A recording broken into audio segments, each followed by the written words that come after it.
बच्चों, आज हम तुम्हें हिंदी का पाठ 13 पढ़ाने जा रहे हैं। पाठ का नाम है गुरु की सेवा। तो चलो वो हम पढ़ाना शुरू करते हैं। इसमें कर्ण के बारे में बताया गया है। कर्ण कौन था? कर्ण कुंती का पुत्र था। महाभारत में दिखाया गया था कर्ण के बारे में, देखा हो आपने तो। चलिए आपको पढ़ाते हैं। कर्ण की उम्र 16-17 साल की हो चुकी थी। कर्ण 16-17 साल का हो गया था। सारे हस्तिनापुर में वह प्रसिद्ध था। घर घर में उसके संबंध में चर्चा होती थी। अधिरथ सारथी का पुत्र बड़ा विचित्र है। क्या चर्चा होती थी? अधिरथ सारथी था ना, रथ चलाता था, जिसका नाम अधिरथ था। उसका पुत्र, सब ऐसे बोलते थे, उसका पुत्र बहुत ही विचित्र है। देखने में वह दूसरा सूर्य लगता है। उसके कानों में कुंडल और छाती पर कवच है। कहते हैं वह कानों में कुंडल पहने ही पैदा हुआ था। सभी लोग यही समझते थे कि कर्ण अधिरथ का पालित पुत्र है। वह उसे गंगा की लहरों में बहते हुए एक संदूक में मिला था। कभी कभी कर्ण की चर्चा राजभवन की दीवारों के भीतर कुंती के कानों में भी पड़ती थी। जब चर्चा सुनाई पड़ती तो कुंती मन ही मन सोचने लगती थी, हो ना हो कर्ण के रूप में वही नवजात शिशु है जिसे गंगा की लहरों में संदूक में सुलाकर बहाया था। पर वह उसे भीतर ही भीतर दबा दिया करती थी। लोकापवाद का भय उसके कंठ को दबा दिया करता था। कंठ का मतलब होता है गला। लोकापवाद यानी लोगों की बातें। अब हम आपको इसका अर्थ बताते हैं। इसमें ये बताया गया है, इस पैराग्राफ में इसमें बताया गया है कि जो कर्ण था वो अधिरथ का पालित पुत्र था और उसे गंगा की लहरों में समुद्र में गंगा की लहरों में डाल दिया गया था संदूक में। तो वो किसको मिला था? अधिरथ को। अधिरथ ने उसको पालकर बड़ा किया था। और कर्ण जो है वो दूसरे सूर्य की तरह दिखता था। उसकी जो चर्चा है राजभवन में भी होती थी। तो कभी कभी कुंती को भी ये सब बातें सुनाई पड़ती थी। तो कुंती को ऐसा लगता था कि जो गंगा की लहरों में संदूक में डालकर कुंती ने जिस बच्चे को बहाया था वो वही है, कर्ण ही है। ठीक है, अब आगे पढ़ाते हैं आपको। जिस तरह चंद्रमा की कला बढ़ती है। चंद्रमा की कला मतलब पहले चंद्रमा छोटा होता है फिर बड़ा होता है। जिस तरह चंद्रमा बढ़ता है उसी प्रकार कर्ण भी दिनों दिन बढ़ता जा रहा था। ज्यों ज्यों वह बढ़ता जा रहा था त्यों त्यों उसकी मन की उमंगें यानी उल्लास, उमंग मतलब होता है उल्लास, भी बढ़ती जा रही थी। वह बिना किसी हिचक के राजकुमारों के दल में जा मिलता और उनके साथ खेलने का प्रयत्न किया करता था। कर्ण जो है वो राजकुमारों के साथ खेलने का प्रयास करता था।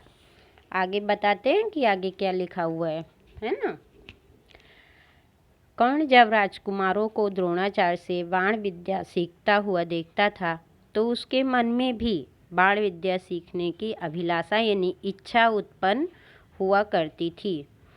उसने एक बार द्रोणाचार्य के पास जाकर उनसे निवेदन भी किया कि वे उसे भी धनुर्विद्या सिखाएं, किंतु उन्होंने यह कहकर इनकार कर दिया कि वे राजकुमारों को छोड़कर और किसी को धनुर्विद्या की शिक्षा नहीं देते।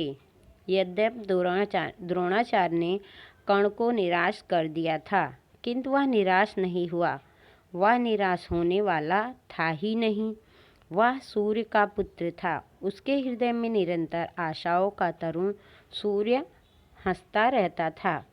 उसकी इच्छा द्रोणाचार्य के पास जाके धनुर्विद्या सीखने की हुई। धनुर्विद्या यानी धनुष की विद्या, धनुष बाण चलाने की विद्या सीखने के लिए वो द्रोणाचार्य के पास गया। तो द्रोणाचार्य ने कहा कि हम खाली राजकुमारों को ही धनुष विद्या सिखाते हैं और किसी को नहीं सिखाते हैं। अब आगे देखते कर्ण ने क्या किया। चारों ओर से उपेक्षित होकर और अपमानित होने पर भी कर्ण ने दृढ़ संकल्प लिया, चाहे जो भी हो वह धनुर्विद्या सीख कर रहेगा। सूर्यदेव ने कर्ण को प्रेरणा प्रदान की। वह उनकी प्रेरणा से धनुर्विद्या सीखने के लिए परशुराम की सेवा में उपस्थित हुआ। उन दिनों परशुराम एकांत में एक पर्वत पर निवास करते थे। वह ब्राह्मण विद्यार्थियों को छोड़कर और किसी को भी धनुर्विद्या की शिक्षा नहीं देती थी। क्षत्रियों के तो वह शत्रु थे। कर्ण ने पहले से ही परशुराम जी के बारे में बहुत कुछ सुन रखा था। उसने उनकी सेवा में उपस्थित होकर निवेदन किया, महामुनि, मैं एक ब्राह्मण युवक हूँ। धनुर्विद्या सीखने के लिए आपकी सेवा में उपस्थित हुआ हूँ। मुझे अपने आश्रम में रहने की अनुमति प्रदान कीजिए। आपने क्या किया, जो द्रोणाचार्य ने उनको ना धनुष विद्या नहीं सिखाई, तो वो परशुराम के पास गए। गुरु परशुराम थे, उनके पास गए धनुर्विद्या सीखने के लिए। लेकिन परशुराम किसको सिखाते थे धनुर्विद्या? खाली ब्राह्मणों को सिखाते थे। तो कर्ण ने उनसे झूठ कह दिया कि मैं ब्राह्मण हूँ और मैं आपसे धनुष विद्या सीखना चाहता हूँ। अब आगे देखते हैं क्या लिखा है। कर्ण के तेजोमय रूप को देखकर परशुराम मुग्ध हो गए। आज तक उनके आश्रम में ऐसा तेजस्वी युवक कभी नहीं आया। उन्होंने कर्ण को अपने आश्रम में रहने की अनुमति प्रदान की। उन्होंने कर्ण को देख करके अपने आश्रम में उन्हें रहने की आज्ञा प्रदान कर दी और उनको धनुर्विद्या सिखाने लगे। आगे देखते क्या लिखा है। परशुराम जी के आश्रम में रहकर उनसे बाण विद्या सीखने लगा। कौन? कर्ण। वह परशुराम की बड़ी सेवा करता था। वह जानता था गुरु की सेवा से ही विद्या प्राप्त होती है। वह उनके खाने पीने का ध्यान तो रखता ही था, साथ में उनके आराम का भी ध्यान रखता था। परशुराम अपने गुरु की कैसे सेवा करते थे पता है? उनके खाने पीने, सोने, है ना, सब ध्यान रखते थे। इस तरह से अपने गुरु की वो लोग सेवा करते थे। कर्ण कई वर्षों तक परशुराम के आश्रम में रहकर उनसे बाण विद्या सीखता रहा। उन्होंने उसकी सेवाओं से मुग्ध होकर उसे संपूर्ण बाण विद्या सिखा दी। वह बाण विद्या का महान पंडित बन गया। वो बहुत दिनों तक आश्रम में रहकर परशुराम के पास धनुष विद्या सीखता रहा। वो इतना सीखा कि वो उसका महान पंडित बन गया। महान पंडित बन गया मतलब बहुत अच्छे से उसने धनुष विद्या सीख ली। संयोग की बात, एक दिन जब परशुराम कर्ण को शिक्षा दे रहे थे, उनकी आंखों में तंद्रा बरसने लगी। तंद्रा बरसने लगी मतलब आंखों में नींद आने लगी। उन्होंने कर्ण को देखते हुए कहा, बेटा कर्ण, मुझे नींद आ रही है, मैं सोना चाहता हूँ। तो जब वो धनुष विद्या सिखा रहे थे, कौन? परशुराम जी, तो उन्हें नींद आने लगी और उन्होंने कहा कि मुझे बहुत तेज़ से नींद आ रही है बेटा, मैं सोना चाहता हूँ। अब आगे बढ़ते हैं, देखते हैं क्या लिखा है। कर्ण ने शीघ्र ही अपना दाहिना पैर फैला दिया। उसने दाहिने पैर फैलाकर परशुराम से कहा, गुरुदेव, आप मेरी जांघ पर सिर रखकर सो जाइए। परशुराम कर्ण की दाहिनी जांघ पर सिर रखकर सो गए। उसकी आंखों में नींद बरस पड़ी। क्या हुआ कि उसने अपना दाहिना पैर फैलाया और कहा कि आप मेरे जांघ पे सर रख के सो जाइए। तो परशुराम जी सो गए। सहसा एक विषैला कीड़ा रेंगता हुआ कर्ण की जांघ के नीचे जा पहुंचा। वह रह रहकर कर्ण की जांघ में डंक चुभोने लगा। कर्ण की जांघ में प्राणलेवा पीड़ा होने लगी। फिर भी कर्ण यह सोचकर अविचल भाव से बैठा रहा कि वह हिलता डुलता है तो उसके गुरु की नींद टूट जाएगी, उनके आराम में विघ्न पैदा होगी। कहीं से एक विषैला कीड़ा रेंगता हुआ आया और उसने कर्ण की जांघ में काटना शुरू किया। फिर भी कर्ण हिला नहीं, क्योंकि अगर वो जानता था कि अगर मैं हिला तो हमारे जो गुरु हैं उनकी नींद टूट जाएगी, इसलिए वो वैसे ही बैठा रहा। आगे देखते हैं क्या लिखा है। विषैले कीड़े के डंक मारने से कर्ण की जांघ में बहुत बड़ा घाव हो गया। घाव से रक्त भी बहने लगा। जब गरम गरम रक्त संस्पर्श परशुराम के शरीर से हुआ तो उनकी नींद खुल गई। जब गरम उसका खून है ना परशुराम के शरीर पे गिरा तो उनकी नींद खुल गई। वे उठकर बैठ गए। कर्ण की जांघ से बहते हुए रक्त को देखकर वह आश्चर्य की लहरों में डूब गए। वह कुछ क्षणों तक मन ही मन सोचते रहे, फिर बोले, तुम्हारी जांघ में बहुत बड़ा घाव हो गया है। घाव से रक्त की धारा निकल रही है। आश्चर्य है कि फिर भी तुम अविचलित नहीं हुए। क्या हुआ कि परशुराम जी जब उठे तो उन्होंने कहा कि तुम्हारी जांघ में इतना बड़ा घाव हो गया है, फिर भी तुम यहाँ पे बिना हिले डुले बैठे हुए हो। ठीक है। परशुराम के मन में एक अद्भुत भाव जाग उठा। किसी ब्राह्मण में तो पीड़ा को सहन करने की ऐसी दृढ़ शक्ति होती नहीं, फिर यह युवक कौन है? परशुराम के तुरंत मन में एक इच्छा हुई कि ये कोई भी ब्राह्मण इतना दर्द नहीं सहन नहीं कर सकता, कहीं ये क्षत्रिय तो नहीं है। कर्ण की ओर देखते हुए कहा, सच सच बताओ, तुम कौन हो? क्या तुम क्षत्रिय हो? तुम ब्राह्मण नहीं हो सकते। तुम ब्राह्मण नहीं हो। ब्राह्मण में पीड़ा को सहन करने की ऐसी शक्ति नहीं होती। देखो, यदि तुम मुझसे कुछ छिपाओगे तो मैं श्राप दे दूंगा। तुमने मुझसे आज जो कुछ सीखा है वह सब भूल जाओगे।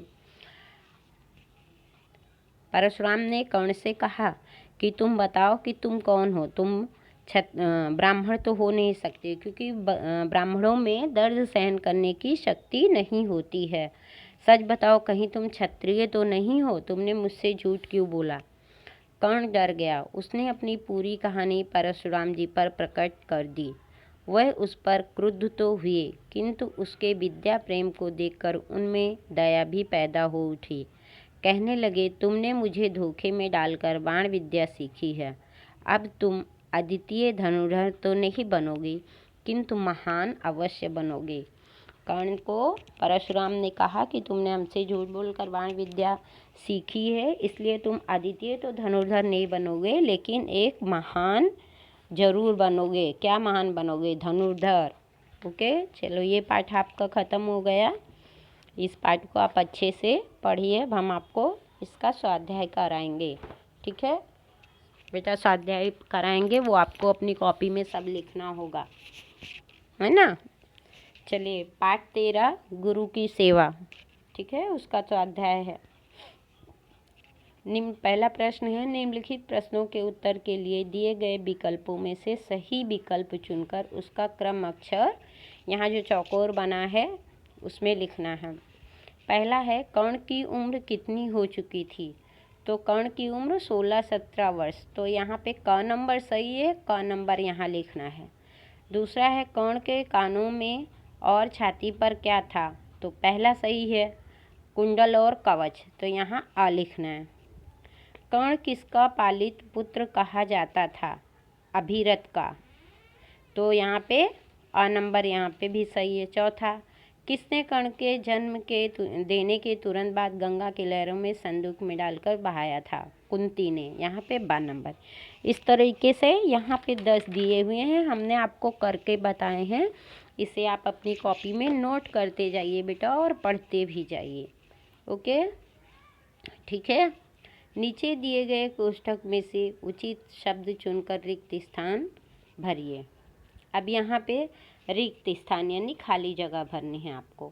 जैसे पहला है, कर्ण के ऊपर देखिए यहाँ हृदय लिखा है ना, हृदय में निरंतर आशाओं का तरुण सूर्य हंसता रहता था। दूसरा है, खाली जगह, ने कर्ण को प्रेरणा प्रदान की। किसने? सूर्य देव ने। ऊपर लिखा हुआ है ना सूर्य देव, यहाँ से लेके यहाँ लिखिए। इसी तरह से तीसरा है, मुझे अपने खाली जगह में रहने की अनुमति प्रदान कीजिए। आश्रम में। ऊपर देखिए आश्रम लिखा हुआ है यहाँ पे। इस तरह 6 प्रश्न दिए हैं, 6 आपको हमने लिख कर दिया है और आपको पढ़ के भी बताया, तो अपने कॉपी में इसे भी नोट करें आप। निम्नलिखित प्रश्नों के उत्तर एक एक वाक्य में लिखना है। ठीक है, जैसे अभी तक हमने कराया है। तो पहला प्रश्न है, कर्ण किसका पुत्र था? कर्ण सूर्य का पुत्र था। दूसरा है, कर्ण क्या पहनकर पैदा हुआ था? कर्ण कवच और कुंडल पहनकर पैदा हुआ था। अब छठा प्रश्न पढ़कर सुनाते हैं। कर्ण किसकी प्रेरणा से परशुराम का शिष्य बना? कर्ण सूर्य देव की प्रेरणा से परशुराम का शिष्य बना। आठवां प्रश्न है, कर्ण को किसने डंक मारा था? कर्ण को विषैले कीड़े ने डंक मारा था। अब प्रश्न नंबर 4 देखते हैं क्या करना है इसमें। निम्नलिखित प्रश्नों के उत्तर 3-4 वाक्यों में लिखिए। तो हम आपको पहला पढ़कर बताते हैं। हस्तिनापुर में कर्ण की चर्चा क्यों होती थी? हस्तिनापुर में कर्ण की चर्चा इसलिए होती थी क्योंकि देखने में वो दूसरे सूर्य की तरह दिखता था और कान में कुंडल और छाती पर कवच पहनकर पैदा हुआ था। ओके, इस तरह बेटा यहाँ पे 4 प्रश्न हैं। चारों प्रश्न आप देखो, पढ़ो और कॉपी में फटाफट नोट कर लीजिएगा। ओके, ठीक है ना बच्चों। नीचे दिए गए कथन किसने किससे कहे हैं बताइए। ये जो यहाँ पे लिखी हुआ है सेंटेंस ये जो लाइन लिखी हुई है, जैसे ये पहली लिखी हुई है, महामुनि मैं एक ब्राह्मण युवक हूँ, ये किसने किससे कहा था?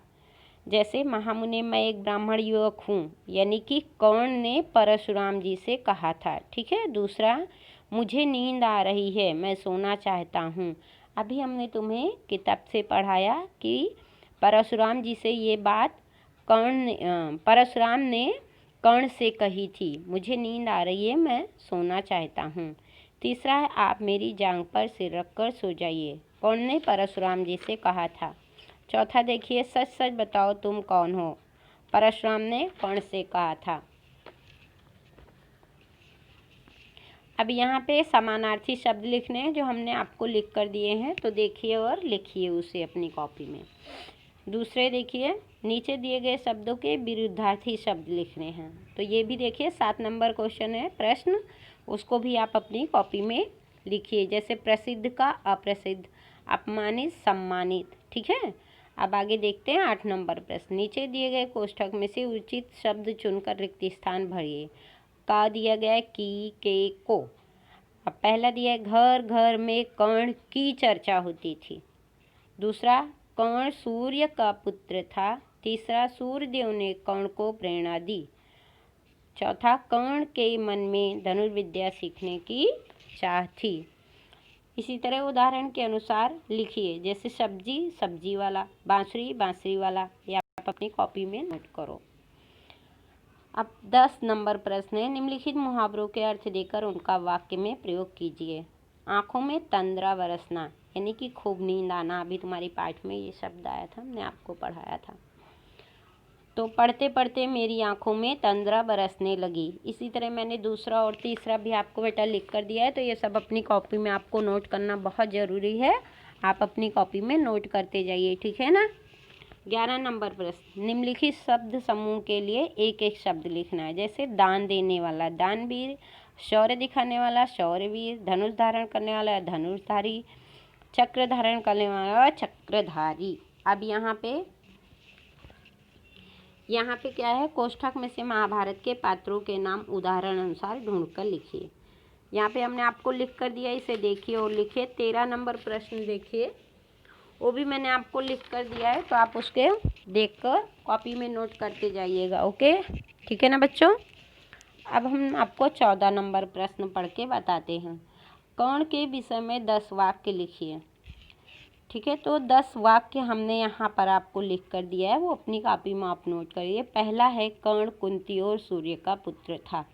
दूसरा, कर्ण अधिरथ का पालित पुत्र था। अधिरथ कौन था? सारथी था, उसका पालित पुत्र था। इस तरह ये 10 वाक्य हमने लिख कर दिए हैं, इन्हें अपनी कॉपी में नोट करिए। ओके, तो सब अपनी कॉपी में अच्छी तरीके से पढ़ के आप लोग इसको लिख लीजिएगा। अब हम यहाँ पे ये आपका पाठ ख़त्म होता है। ठीक है, चलो बाय।